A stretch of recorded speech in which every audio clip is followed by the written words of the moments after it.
주님의 말씀을 듣고 주님께로 다시금 향하는 그런 시간 되게 없어서 오늘 밤 역사하실 주님을 기대합니다.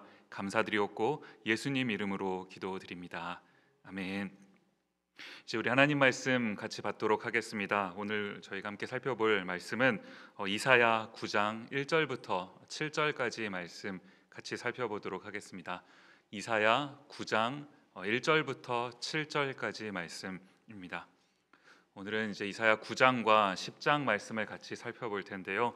함께 읽는 것은 9장 1절부터 7절까지만 같이 살펴보도록 하겠습니다. 제가 하나님 말씀 받들어 읽도록 하겠습니다. 전에 고통하던 자에게는 흑암이 없으리로다. 옛적에는 여호와께서 스불론 땅과 납달리 땅으로 멸시를 당케 하셨더니 후에는 해변길과 요단 저편 이방의 갈릴리를 영화롭게 하셨느니라. 흑암에 행하던 백성이 큰 빛을 보고 사망의 그늘진 땅에 거하던 자에게 빛이 비치도다. 주께서 이 나라를 창성케 하시며 그 즐거움을 더하게 하셨으므로 추수하는 즐거움과 탈취물을 나누는 때의 즐거움 같이 그들이 주의 앞에서 즐거워하오니 이는 그들의 무겁게 맨 멍에와 그 어깨의 채찍과 그 압제자의 막대기를 꺾으시되 미디안의 날과 같이 하셨음이니이다. 어지러이 싸우는 군인의 갑옷과 피 묻은 복장이 불의 섭같이 살라지리니 이는 한 아기가 우리에게 낳고 한 아들을 우리에게 주신 바 되었는데 그 어깨에는 정사를 메었고 그 이름은 기묘자라 모사라 전능의 하나님이라 영존하시는 아버지라 평강의 왕이라 할 것임이라. 그 정사와 평강이 더함이 무궁하며 또 다윗의 위에 앉아서 그 나라를 굳게 세우고 자금 이후 영원토록 궁평과 정의로 그것을 보존하실 것이라. 얼마나 감사했는지 모릅니다. 주말 동안에는 뭐 다 아시겠지만 이 바깥 공기가 너무 이제 뜨거우니까요. 이제 바깥에서는 시원함이라는 것을 이제 찾아볼 수가 없었던 것 같습니다. 심지어는 이제 바깥에서뿐만 아니라 이제 실내에서도 에어컨을 틀어도요. 저희 집도 이제 에어컨을 24시간 가동을 했었던 것 같은데, 그런데 이제 에어컨을 틀기는 틀었는데 이게 뭔가 차가운 바람이 나오는 게 아니라 이제 그 미적지근한 이제 그런 바람이 막 나오는 것 같은 거요. 이제 힘든 그런 며칠간의 시간을 보냈었는데 이제 오늘 이렇게 좀 시원한 날씨가 되다가 보니까요. 다른 그냥 어떤 것보다도 이 사실 자체만으로도 참 감사한 그런 하루였던 것 같습니다. 하나님께서 항상 저희에게 살 길을 열어주신다라는 이런 생각을 해보는 거예요. 늘 우리에게 은혜 베풀기를 원하신다라는 사실, 저희가 이것을 한번 기억했으면 좋겠는데요. 오늘은 2주 전 말씀을 이어서요, 이제 이사야서 말씀을 함께 살펴볼 텐데, 지난 시간에 저희가 이제 살펴봤던 그 이사야 8장에서의 말씀 기억하실지 모르겠습니다. 이 8장의 마지막 부분을 저희가 다시 한번 살펴보면요, 이사야 8장 22절 말씀입니다. 땅을 굽어 보아도 환난과 흑암과 고통의 흑암뿐이리니 그들이 심한 흑암 중으로 쫓겨 들어가리라. 지금 보시면 환난이라고 하는 이 단어 한 번만 이것을 사용한다 하더라도 지금 이 환난이라는 말이 가지는 그 무게가 느껴지는 이제 그런 표현일 텐데요. 그런데 지금 환난이라는 말뿐만 아니라 이어서 반복적으로 나오는 표현이 뭐냐 하니까 흑암, 또 고통의 흑암, 심지어는 심한 흑암, 이제 이런 어떤 같은 표현을 세 번이나 반복하면서요, 지금 이게 얼마나 심각한 상황인지를 지금 말해주고 싶은 이제 그런 장면인 것 아니겠습니까? 이제 누구한테 이런 이제 흑암의 상태가 임하냐 하는 거니까요. 8장 20절 말씀으로 올라가서 보시면요, 마땅히 율법과 증거의 말씀을 쫓을지니 그들의 말하는 바가 이 말씀에 맞지 아니하면 그들이 정령이 아침 빛을 보지 못하고. 율법과 증거의 말씀, 즉 하나님의 말씀을 이제 따라서 살아가야 하는 건데, 그렇지 않다면, 하나님의 말씀을 따르지 않는다면 그들이 정령이 아침 빛을 보지 못할 것이다. 무슨 말입니까? 흑암에 놓이게 될 것이다 라는 말씀이요. 제가 이제 이 장면을 말씀을 준비하면서 묵상을 하고 있는데 문득 그 사도행전 9장 이야기가 이제 갑자기 떠올랐어요. 사도행전 9장 어떤 이야기가 있는지 다 기억하시는 것 아니겠습니까? 이제 사울이 다메섹으로 가는 그 길 가운데서 이제 예수님을 만나게 되고 회심하게 되는 그 놀라운 이제 스토리가 담겨져 있는 그 장인데요.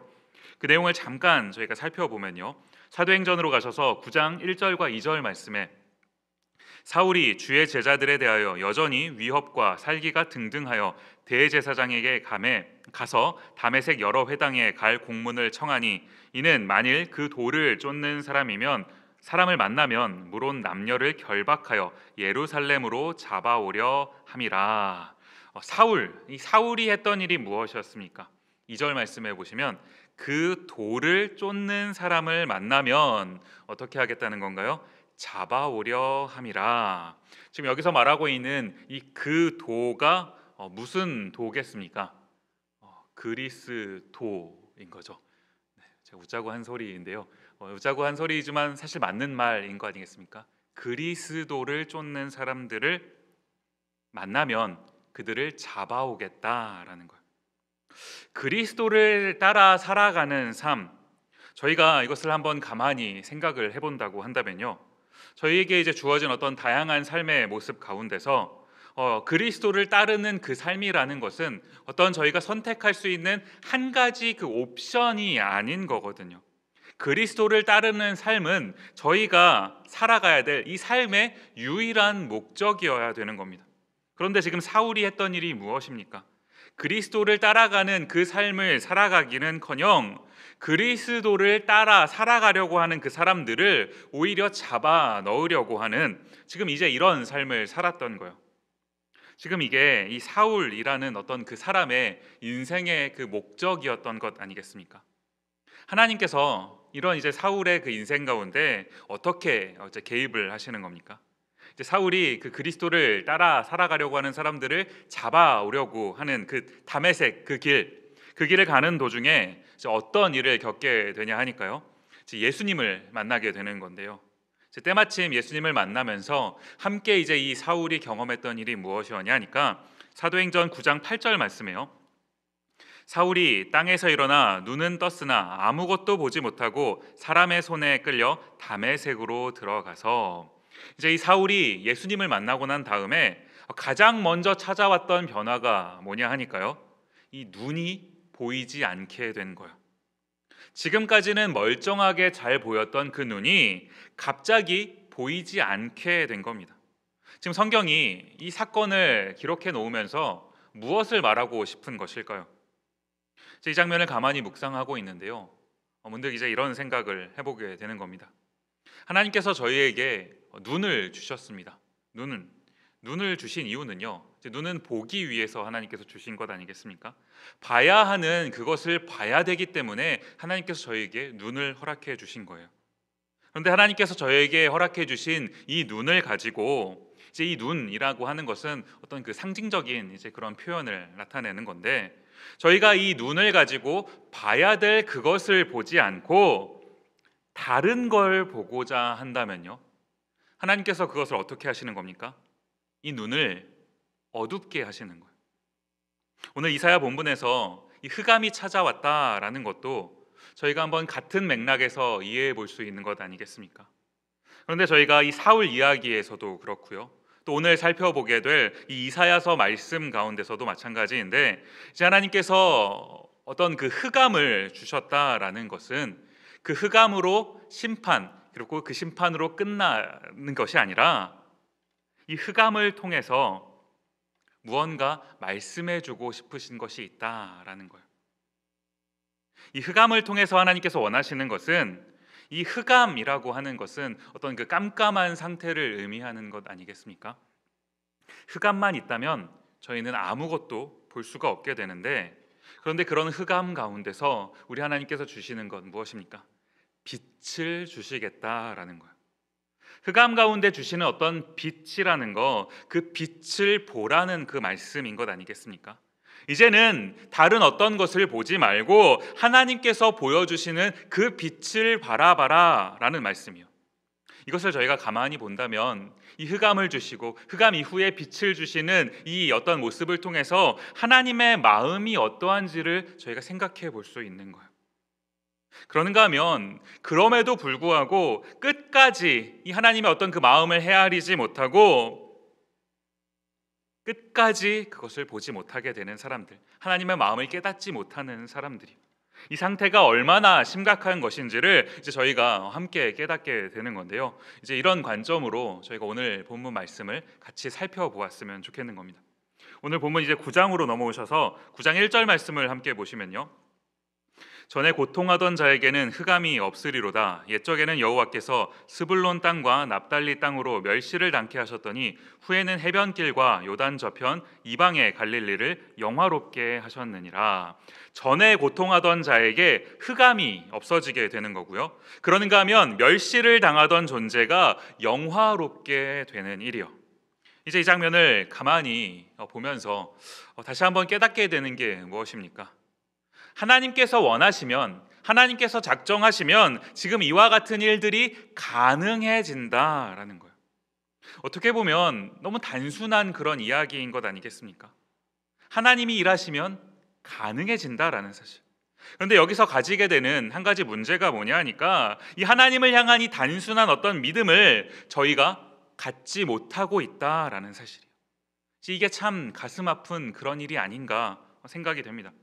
이어지는 2절 말씀을 보시면 흑암에 행하던 백성이 큰 빛을 보고 사망의 그늘진 땅에 거하던 자에게 빛이 비추도다. 흑암에 행하던 백성들, 앞서 8장에서 이제 언급됐었던 그 흑암 가운데 있었던 그런 사람들을 의미하는 것 아니겠습니까? 이제 그들이 봐야 될 어떤 것을 보지 않고 다른 것을 이제 보니까요. 이제 그들에게 흑암이 임하게 되는 건데, 그런데 우리 주님의 은혜가 뭐냐 하니까 이제 그렇다고 흑암을 주시고 그것으로 심판하고 끝내버리시는 것이 아니라 이런 흑암에 거하는 백성들에게 큰 빛이요. 흑암 가운데 있다면요, 사실 이 흑암이라는 게 잘 감이 안 오기는 합니다. 얼마나 깜깜한 것일까.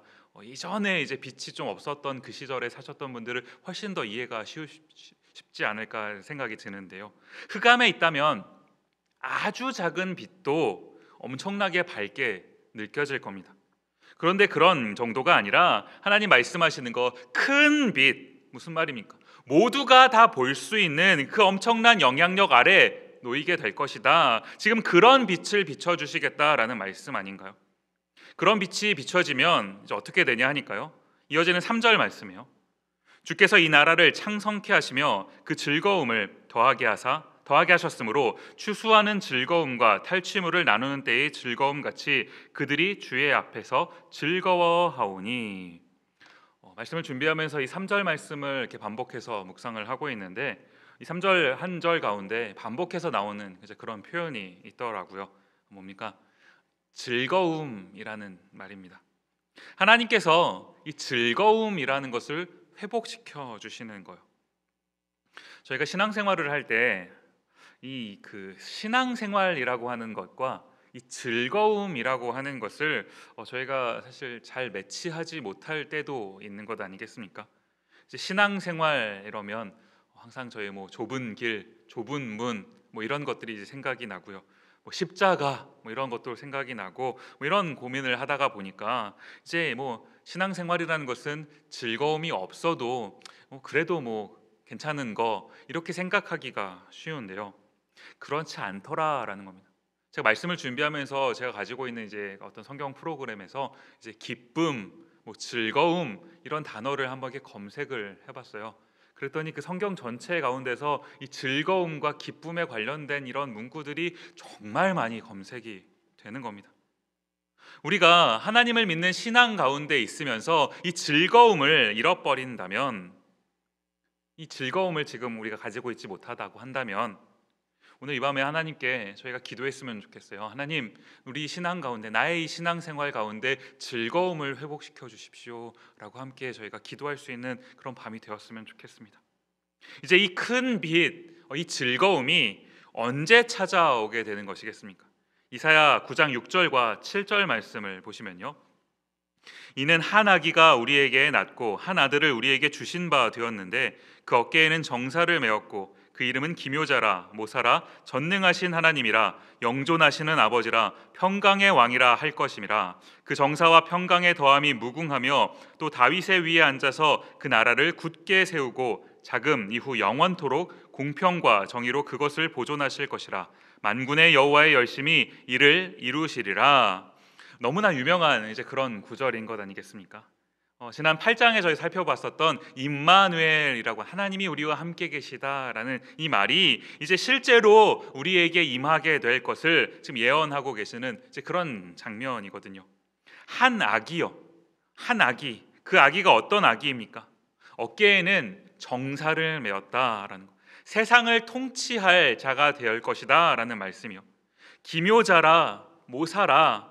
사실 이 말은 하나로 한 단어로 이제 묘사를 해야 되는 말인 건데요. 기묘한 모사라라고 번역을 하는 것이 조금 더 정확할 것 같습니다. 놀라우신 그런 조언자가 되어 주실 것이다라는 거예요.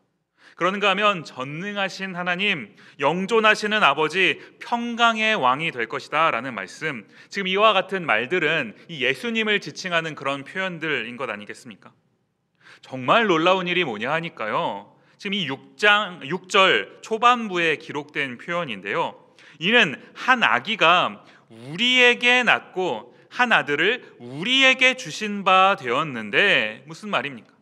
예수님이 이 땅에 한 아기 마치 우리와 같은 그 인간의 몸을 입고 오셨다라는 사실이요. 그런가 하면 이 아기가 마치 인간처럼 어떤 인간의 모습을 가지고 아기로 태어난 것이긴 한데, 이 아기는 누구의 아들이라는 겁니까? 하나님의 아들이다라는 이 사실이요. 이 흑암이 가득한 이 세상 가운데서 이 어떤 구원의 빛을 비춰주시기 위해서 큰 빛으로서 이 예수님이 오시는 이 일이요, 7절 마지막 부분에 보시니까요, 만군의 여호와의 열심히 이를 이루시리라. 다른 어떤 이유가 아니라 하나님께서 이루시겠다라고 작정하신 그 일이기 때문에 그분의 열심, 하나님의 열심으로 이 일을 이루시겠다라는 거예요. 저희가 이제 이 부분을 가지고도 두 가지를 한번 생각해 볼 수가 있을 것 같습니다.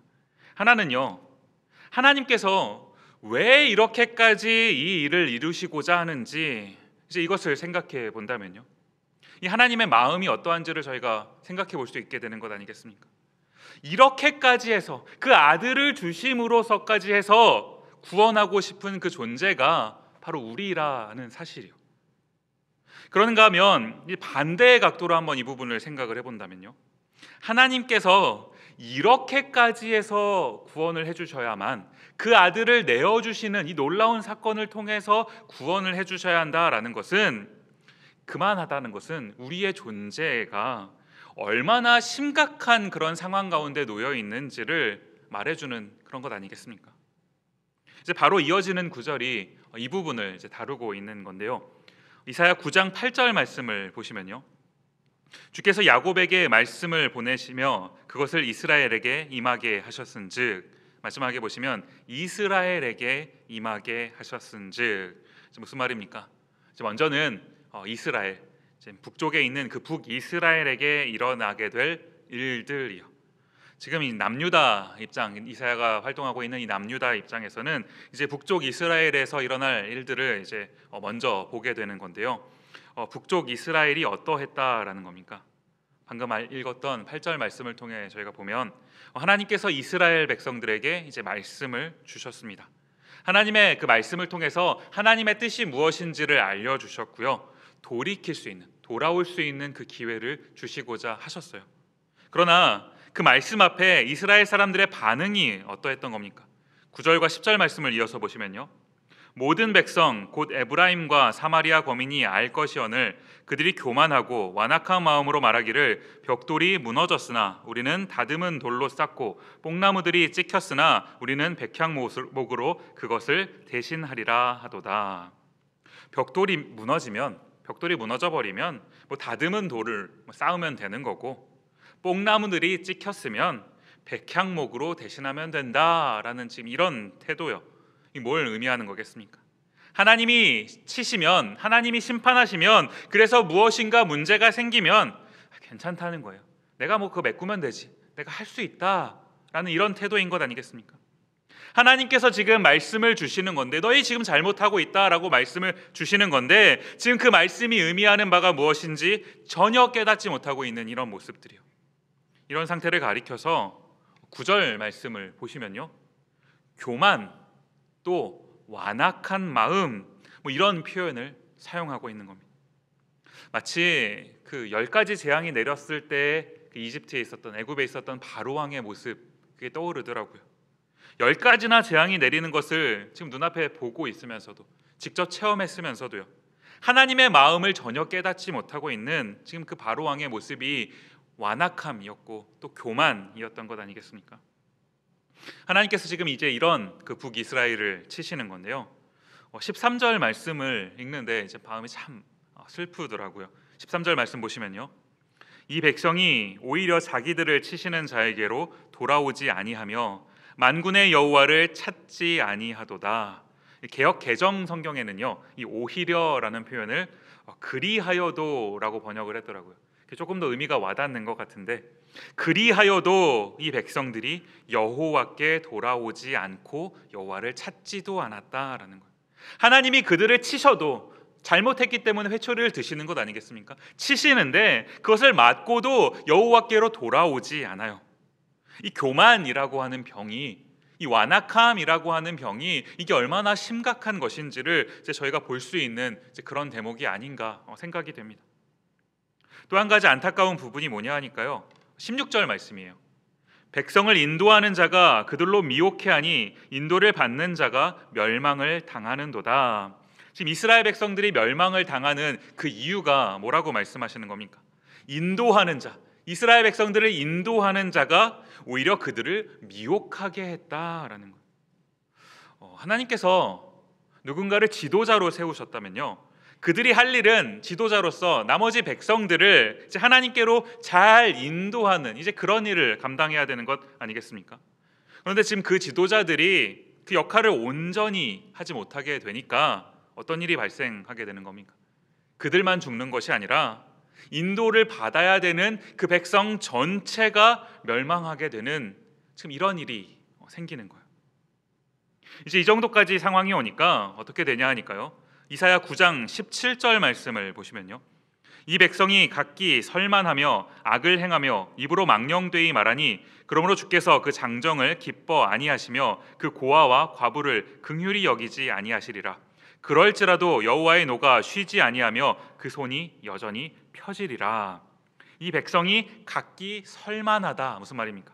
경건하지 않다라는 말이거든요. 지금 이스라엘 백성들이 경건과는 상관없는 지금 그런 삶을 살아가다가 보니까 장정, 어른들, 일반적인 사람들을 기뻐하지 않으셨을 뿐만 아니라요, 그 다음 보시면 고아와 과부를 긍휼히 여기지 아니하시리라.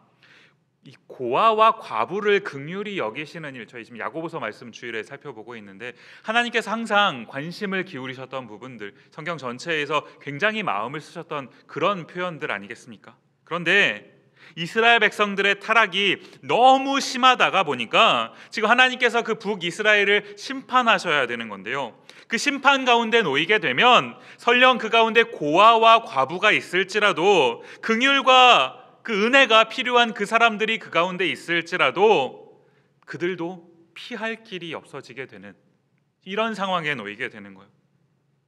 그런가 하면 17절 맨 마지막 부분에 보시면 그 손이 여전히 펴지리라. 이 손이 펴진다라는 말, 이 말이 무슨 의미입니까? 이 손을 편다라는 건요, 이렇게 생각해 볼 수 있을 것 같아요. 손을 이제 이스라엘 백성들 하나님이 치실 때 손을 펴서 이렇게 때리시는 것, 등짝을 때리시는 것처럼 치시는 이런 것을 의미하기도 하고요. 그런가 하면 하나님께서 이제 이스라엘 백성들을 붙잡아 주시려면 이렇게 손을 잡고 붙잡아 주셔야 되는 건데, 손을 펴신다라는 것은 붙잡지 않으시겠다라는 그 의미가 여기 같이 담겨져 있는 것 아니겠습니까? 여전히 펴지리라. 여전히라는 말 무슨 말이겠습니까? 계속해서 펴 있을 거다라는 말씀이에요. 하나님께서 지금 하시고자 하는 어떤 그 모습, 그것의 결단이 바뀌지 않을 것이다라는 이 말씀인 것 아닌가요? 저희가 오늘 그 본문 9장과 10장을 쭉 한번 이렇게 살펴보시면요, 이 하나님의 그 손이 여전히 펴 있을 것이다라는 이 말씀이 여러 차례 반복해서 나오게 되는 거거든요. 하나님께서요, 저희에게 어떤 그 은혜의 손, 그 은혜의 손을 거두어 버리시면 저희는 살 수가 없습니다. 이걸 저희가 함께 생각해 보면서요, 하나님께서 아직 그 은혜의 손을 거두지 않으셨을 때, 아직 우리에게 그 손을 내밀어 주셨을 때 저희가 그 손을 붙잡을 수 있었으면 좋겠어요. 조금 더 정확히는 저희가 붙잡는 게 아니라 주님이 저희를 붙잡고 계시는 거거든요. 그것을 저희가 기억하면서 그 안에 거할 수 있었으면 좋겠는 겁니다.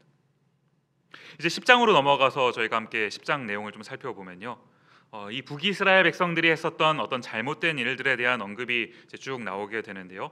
10장 1절과 2절 말씀에 불의한 법령을 발포하며 불의한 말을 기록하며 빈핍한 자를 불공평하게 판결하여 내 백성의 가련한 자의 권리를 박탈하며 과부에게 토색하고 고아의 것을 약탈하는 자는 화 있을진저. 자, 불의한 법령이라는 게 무슨 말입니까? 법이라는 것은요, 누구에게나 모두에게 공평해야 하는 그런 것 아니겠습니까? 다른 어떤 게 아니라요, 하나님의 법이 그러했습니다. 하나님께서 출애굽한 이스라엘 백성들에게 만나를 주셨을 때는요, 하나님의 법이 어떠했나요? 가난한 자에게 뭐 좀 더 주시고 조금 잘 사는 자에게는 뭐 더 많이 주시고 뭐 이러셨나요? 그렇지 않습니다. 항상 똑같이 모두에게 동일하게 주셨던 것 아닙니까? 누구에게나 공평하게 해주시는 것, 그것이 하나님의 법입니다. 그런데 사람은요, 저희 사람은 조금 다르잖아요. 나에게 이득이 될 수 있다면, 내가 조금 더 가질 수 있다면 불의한 것도 뭐 얼마든지 조금 하는 것. 그러다 보니까 이 빈핍한 자, 그 가난한 자를 의미하는 표현 아니겠습니까? 가난한 자는 더욱더 가난해지고 잘 사는 사람은 더욱더 잘 살게 되는 지금 이런 현상이요. 지금 이 모습이 마치 오늘을 살아가고 있는 저희의 모습과 다르지가 않은 그런 모습인 것 아니겠습니까? 그런데 제가 2절 말씀을 이렇게 읽다가 조금 더 주목해서 보게 되는 표현이 한 가지 있었는데요. 그게 뭐냐 하니까 하나님께서 가난한 자를 지금 지칭하시면서 한 가지 특별한 어떤 표현을 사용하셨습니다. 그게 뭐냐 하니까 내 백성이라는 표현이요. 내 백성.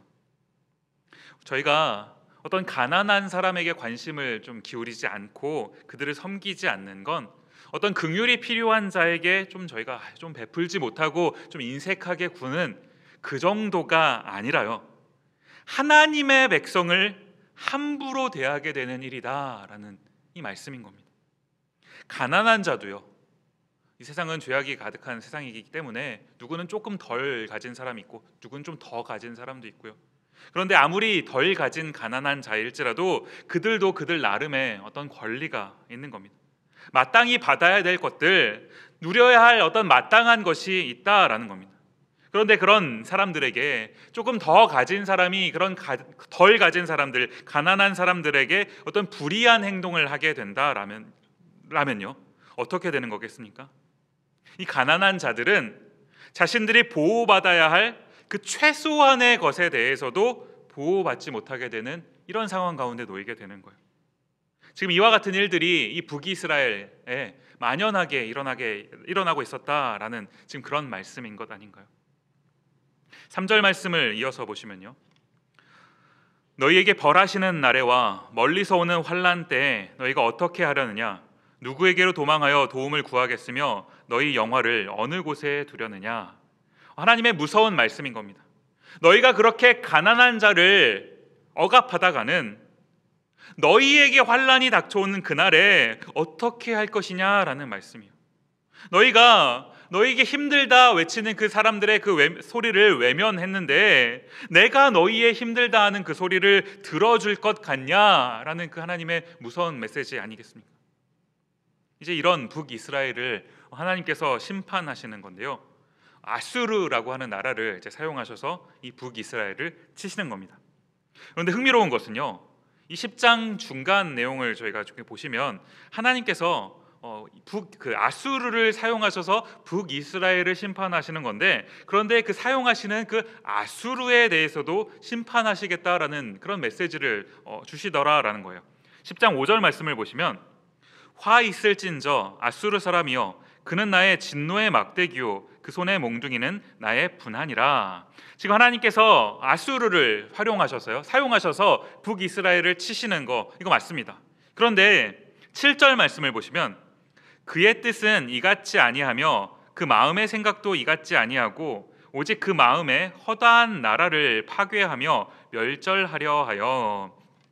무슨 말이냐 하니까요, 지금 하나님께서 이 아수르를 들어 사용하시는 것은 이 북이스라엘을 심판하시기 위한 어떤 그 하나님의 하나의 방편으로서 지금 이 아수르를 사용하시는 거예요. 아수르는 하나님의 어떤 그거에 그냥 사용되고 있는 것일 뿐입니다. 그들이 북이스라엘을 칠 수 있었던 거는 그냥 하나님이 들어 사용하셨던 것이지 아수르가 막 선해서, 아수르가 뭐 옳아서 그런 것이 아니거든요. 그런데 지금 아수르가 마치 자기네들이 뭐라도 된 것 양 이 허다한 나라를 파괴하고 심지어 멸절하려고 한다라는 것. 이 이스라엘은요, 지금 하나님 앞에서 바로 서 있지 않기 때문에 하나님께서 이스라엘을 심판하고 계시는 것은 맞지만 이스라엘이란 나라는 멸절되어서는 안 되는 그런 나라인 것 아니겠습니까? 그런데 이 이스라엘을 멸절시키고자 하는 지금 아수르의 모습, 이것을 성경이 뭐라고 얘기하고 있냐 하니까요, 15절 말씀이 이제 이렇게 묘사를 하고 있습니다. 도끼가 어찌 찍는 자에게 스스로 자랑하겠으며 톱이 어찌 켜는 자에게 스스로 큰 채 하겠느냐. 이는 막대기가 자기를 드는 자를 움직이려 하며 몽둥이가 나무 아닌 사람을 들려 함과 일반이로다. 보시면 도끼가 또 톱이 자기 스스로 잘났다라고 얘기하고 있는 거예요. 사람이 막대기를 들어서 사용해야 되는 건데 이 막대기가 스스로 교만하여져서 어떻게 하는 겁니까? 자기가 사람을 들겠다라고 말하는, 이 말이 안 되는 그런 말인 것 아니겠습니까? 즉 마치 아수르의 모습이 이와 같다라는 거예요.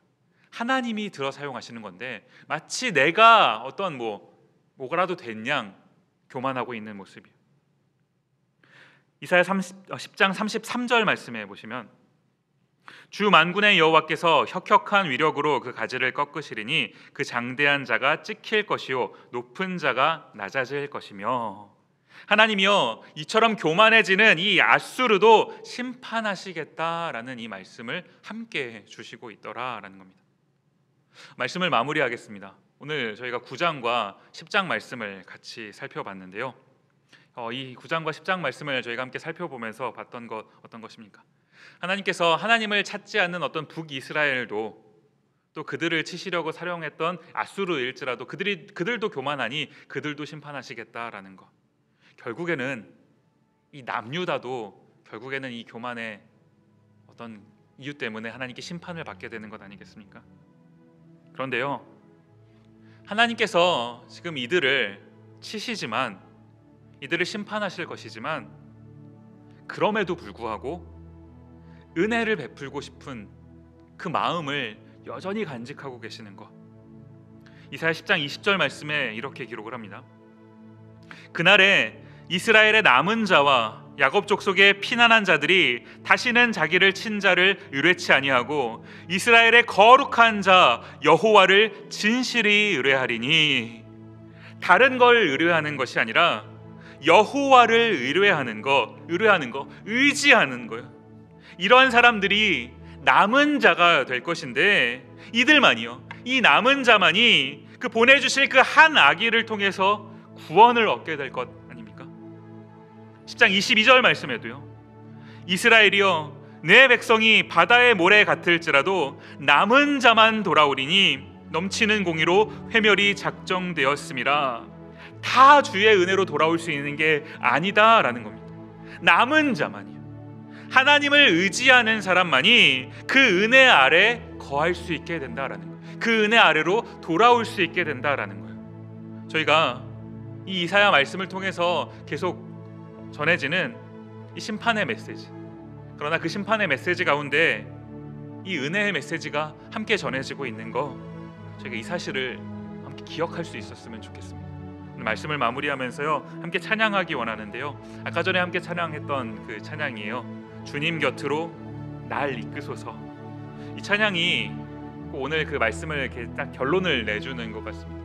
하나님을 의뢰하는 자만이, 하나님을 의지하는 자만이 주님께서 은혜를 베푸시겠다라는 그 말씀이에요. 하나님, 우리가 하나님을 의지하길 원합니다. 하나님만을 의뢰하기를 원합니다. 내가 하나님께로 가기를 원합니다. 주님, 나를 주님 곁으로 인도하여 주옵소서, 이끌어 주옵소서. 이 어떤 우리 신앙의 고백을 이 찬양에 담아서요, 함께 고백하며 찬양하도록 하겠습니다.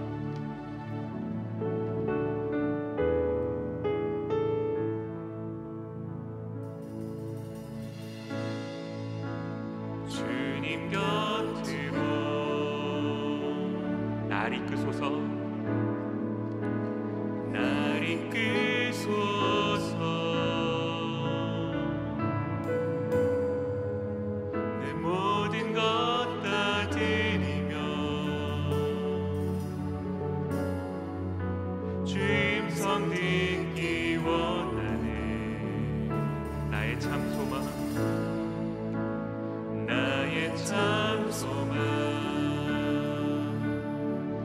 무엇과도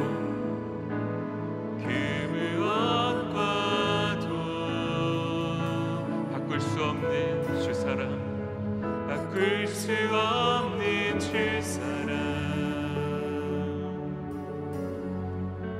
그 품 안에 난 길이 주님의 길로, 주님의 길로 인도하소서, 인도하소서. 우리 같이 주님만이,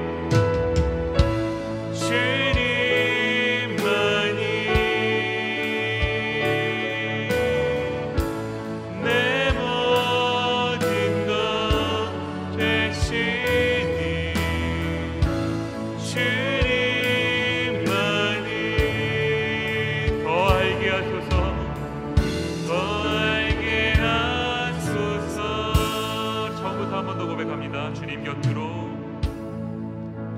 주님 곁으로 날 이끄소서, 날 이끄소서.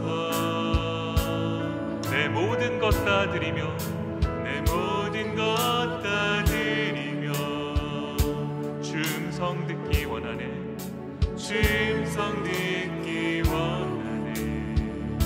나의 참 소망, 나의 참 소망, 그 무엇과도, 그 무엇과도 바꿀 수 없는 주사랑, 바꿀 수 없는 주사랑, 그 품 안에 난 길이, 그 품 안에 난 길이 주님의 길로, 주님의 길로 인도하소서, 인도하소서. 주님만이, 주님만이, 주님만이 내 모든 것 되시니, 내 모든 것 되시니, 주님만이 더 알게 하소서, 더 알게. 우리 한 번 더 고백하시면서 주님만이, 주님만이, 주님만이 내 모든 것 되시니, 내 모든 것 되시. 주님만이, 주님만이 더 알게 하소서, 더 알게 하소서. 한 주를 들으시면서 우리 잠시 같이 눈을 감고 기도하는 시간을 갖도록 하겠습니다. 저희가 이사야서 말씀을 쭉 살펴보고 있는데요, 사실 쉽지 않은 말씀들의 연속입니다. 하나님께서 심판하시겠다, 심판하시겠다 예언하시면서 실제로 그 심판을 이루어 가시는 그 장면들을 보면서 불편함이 느껴지는 게 사실입니다. 그러나 그 심판의 메시지가 계속되는 가운데서 하나님께서 끊임없이 우리에게 주시는 어떤 그 은혜의 메시지, 저희가 그것을 발견해야 되는 거거든요. 내가 너희를 심판하겠으나 그러나 은혜를 베풀겠다, 그러나 은혜를 베풀겠다. 내가 아직 은혜를 베풀 그때에 내 음성을 듣고 돌아오라, 돌아오라 라는 그 주님의 메시지를 저희가 함께 기억할 수 있었으면 좋겠습니다. 남은 자만 그 은혜 가운데 거할 수 있다라고 주님 말씀하시는 것, 저희가 이것을 기억하면서요, 아버지 하나님, 내가 주님 곁으로 가기를 원합니다. 하나님, 자꾸 방종하여서 마음대로 살았던 그런 북이스라엘의 모습들, 또 남유다의 모습들, 또 이방 나라의 그런 모습들, 그런 모습으로 살아가는 것이 아니라 내가 그리스도인으로서 볼 것만 보고 보지 않을 것은 보지 않고 살아가는 그러한 삶 살게 하옵소서. 남은 자의 모습으로 살아가게 하옵소서. 오직 주의 은혜 안에 거하는 그 삶을 살아가는 저희가 되게 하옵소서. 주님, 우리를 그렇게 인도하여 주옵소서. 우리 이런 기도 제목을 가지고 한 번만 같이 기도하는 그런 시간 갖도록 하겠습니다. 같이 기도하도록 하겠습니다. 고마우신 아버지 하나님, 저희가 이사야 말씀을 함께 살펴보고 있습니다. 참 쉽지 않은 그런 메시지들을 저희가 살펴보면서 그 가운데 주님께서 하시고자 하는 그 말씀을 저희가 발견하길 원합니다. 아버지 하나님, 심판의 메시지를 주시는 것을 통해서 아버지 하나님, 정말 그 주님의 심판이 있을 것을 저희가 기억하게 하여 주시옵소서. 주님, 그러나 하나님, 그 심판을 행하시기 전에 저희에게 하나님 은혜 주시고자 오늘도 기다려주고 계시는 그 아버지 하나님의 사랑을 저희가 발견하게 없어서, 하나님 지금 저에게 은혜 베풀어 주셨을 때 주님의 그 은혜 가운데 거할 수 있는 저희 모두가 되게 하여 주시옵소서. 주여 은혜를 더하여 주시옵소서. 아버지 하나님, 그 말씀을 아버지 저희 기억하면서 주님께로 돌아갈 수 있게 없어서, 아버지 하나님, 저희가 그 주님의 은혜를 발견하며 아버지께로 돌아가서 하나님, 우리가 그리스도인답게, 남은 자답게, 아버지 하나님 주님의 그 은혜를 아는 자답게 살아갈 수 있도록 주여 저에게 은혜를 베풀어 주시옵소서. 그렇게 살아갈 수 있도록 저희 모두를 인도하여 주시옵소서. 저희는 능력이 부족한 자라, 아버지 하나님 죄악이 가득한 자라 오늘도 방황하고 있고 오늘도 흔들리고 있습니다. 아버지 하나님, 주님의 은혜가 필요한 자들입니다. 주님, 이 시간 하나님의 은혜를 구하오니 저희 모두에게 아버지 하나님의 그 은혜를 내려 주옵소서. 저희를 인도하여 주시옵소서. 한 번만 더 같이 기도했으면 좋겠는데요. 저희 교회가 협력하고 있는 선교사님들을 기억하면서 저희가 한 번만 더 같이 기도했으면 좋겠습니다. 저희 각 구역에서 섬기고 계시는, 기도하고 계시는 그 선교사님들 이름 불러가시면서 하나님, 세계 열방 가운데 주님의 복음을 전하고자 애쓰고 계시는 그 선교사님들 주님 기억하여 주시옵소서. 하늘의 은혜로 그들 가운데 채워 주옵소서. 선교사님들을 위해서 한 번만 더 같이 기도하도록 하겠습니다. 같이 기도하시겠습니다. 고마우신 아버지 하나님, 세계 열방 가운데 흩어져 사역하고 계시는 선교사님들을 위해서 기도합니다.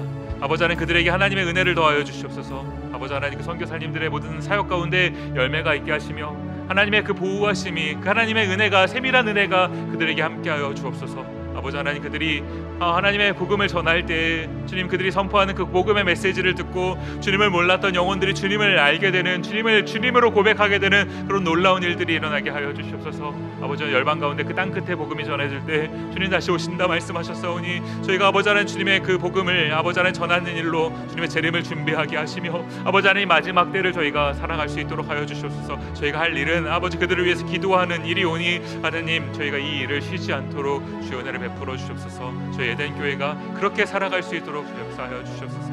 은혜를 더하여 주시옵소서. 주님을 구합니다.